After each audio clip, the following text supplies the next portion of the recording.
Good Times may have redefined the American sitcom, but behind the laughter, the catchphrases, and the smiling faces was a cast marked by heartbreak, silence, and tragedy. On screen, the Evans family represented resilience, humor, and hope inside a cramped Chicago housing project. Off screen, the people who brought those characters to life carried burdens the audience never saw. Fame did not save them. In many cases, it exposed them to pressures that would follow them for decades. What looked like success often became a doorway to endings darker than the show's most painful moments.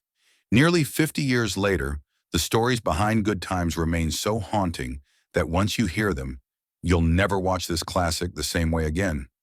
Careers stalled just as they should have soared. Talents were boxed into stereotypes. Health failed quietly. Relationships fractured under the weight of expectation. The industry that celebrated them offered little protection when the spotlight moved. This is not just the story of a beloved television show. It is the story of human lives shadowed by fame, marked by cruel twists, and shaped by a system that gave laughter to millions while taking peace from the people who created it. Esther Rolle was born on November 8, 1920 in Pompano Beach, Florida. She was 52 years old when she stepped into the role of Florida Evans, the firm, moral backbone of the Evans family, a woman whose quiet authority and warmth held the household together. By the time Good Times premiered, Rolle was already a respected stage actress, admired for her discipline and seriousness about representing Black life with dignity. But behind that commanding presence was a woman deeply conflicted about the very success she helped create. Rolle quickly became uncomfortable with the direction of the show, especially the exaggerated humor and caricatured behavior that centered more and more on JJ's antics. She feared that the laughter came at the cost of respect, and she carried the weight of being both a star and a critic of her own work. Publicly, she was professional and composed. Privately, she wrestled with frustration, exhaustion, and the painful realization that speaking up in Hollywood often came with consequences. As the years passed, those tensions took a toll. Rolle temporarily left Good Times after the fourth season, a decision that shocked fans but revealed how deeply she was struggling with the compromises forced upon her. Though she returned later, her relationship with the industry was forever altered. Roles became fewer, her health began to decline, and the steady work she once enjoyed slowed to a trickle. Through the 1980s and 1990s, she continued acting, but never again reached the same cultural prominence, carrying the quiet burden of a career that had peaked too early. Esther Rolle died on November 17, 1998, at the age of 78, from complications related to diabetes. It was a tragic fate for someone who had spent her life fighting for dignity on screen, only to pay for that fight with isolation and declining health. Her legacy remains powerful, but it is forever shadowed by the cost of standing up in an industry that rarely rewards integrity. John Amos was born on December 27, 1939, in Newark, New Jersey. He was 34 years old when he took on the role of James Evans Sr., the hard-working, principled father who anchored Good Times with quiet strength and moral clarity. At the time, Amos was seen as a rising star, praised for bringing seriousness and realism to a sitcom landscape that often avoided uncomfortable truths. Yet beneath that success lay growing conflict. Amos, like Esther Rolle, became increasingly troubled by the show's shift toward broad comedy and exaggerated stereotypes.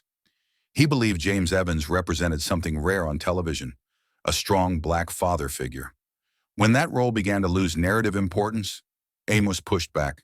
His resistance marked the beginning of a painful, professional turning point. Behind the scenes, disagreements intensified, and the industry responded harshly to his refusal to stay silent. As the years passed, Amos paid a heavy price for standing his ground. He was written out of Good Times in a shocking storyline that killed off James Evans, devastating audiences and abruptly ending his run on the show.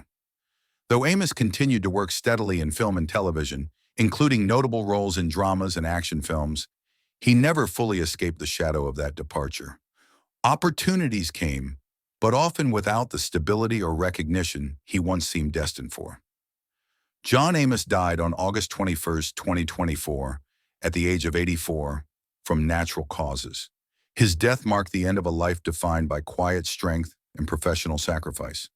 It was a cruel twist that a man celebrated for portraying integrity was sidelined for demanding it in real life. His legacy endures as a reminder of how easily the industry discards those who challenge its comfort.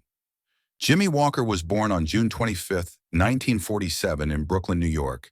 He was 27 years old when he became J.J. Evans, the loud, fast-talking eldest son whose catchphrase made him the breakout star of Good Times. At the height of the show's popularity, Walker was everywhere, hailed as the face of the series and a comedic sensation. But behind the applause was a growing problem. Walker's success became inseparable from a single exaggerated persona. While fame came quickly, it came at a cost. The industry embraced the caricature but showed little interest in Walker beyond it. Beneath the surface, he carried the pressure of being both wildly famous and creatively boxed in, aware that the very thing making him successful was limiting his future. As the years passed, the decline was subtle but relentless. When Good Times ended, Walker struggled to escape JJ's shadow. Roles dried up. Offers were repetitive and shallow. Though he continued performing stand-up comedy, mainstream, acting opportunities faded. The laughter that once opened doors became a barrier he could not break through. Financial stability fluctuated, and his public image froze in time while the industry moved on without him. Jimmie Walker is still alive as of 2025, but his story carries its own tragic irony. He did not die young, nor was he consumed by scandal. Instead, he lives with the quiet consequence of being remembered almost exclusively for a role that limited him. It is a heartbreaking decline of a different kind, marked not by death, but by cultural confinement and the long echo of a single punchline. Bern Nadette Stanis was born on December 22, 1953, in Brooklyn, New York. She was just 21 years old when she stepped into the role of Thelma Evans, the intelligent, grounded daughter of the Evans family. At the time, she was a young actress at the beginning of her career, admired for bringing grace and realism to a character often surrounded by chaos.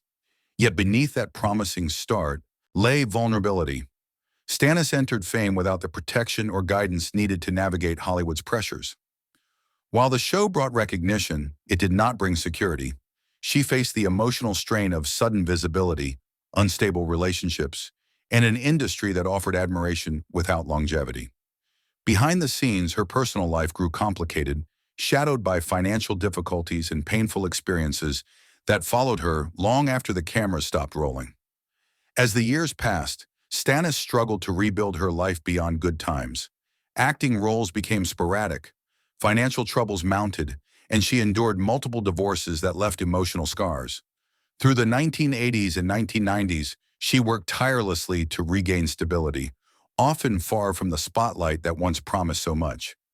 Her story reflects the devastating force of early fame without support, especially for young performers.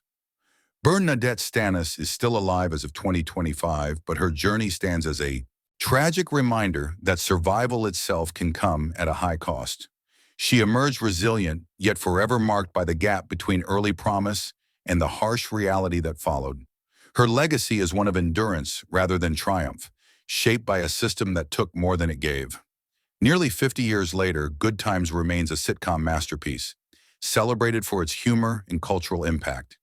Yet the real lives behind it are far more tragic than any dramatic moment on screen. From silent illnesses to emotional ruins, from forgotten legends to careers cut short, every member of the cast carried a story the cameras never captured. Their talent brought joy to millions, but their suffering unfolded in private, often ignored by the industry that once applauded them. Which journey struck you the most? Comment below and don't forget to subscribe as we continue uncovering the forgotten truths behind Hollywood's greatest legends.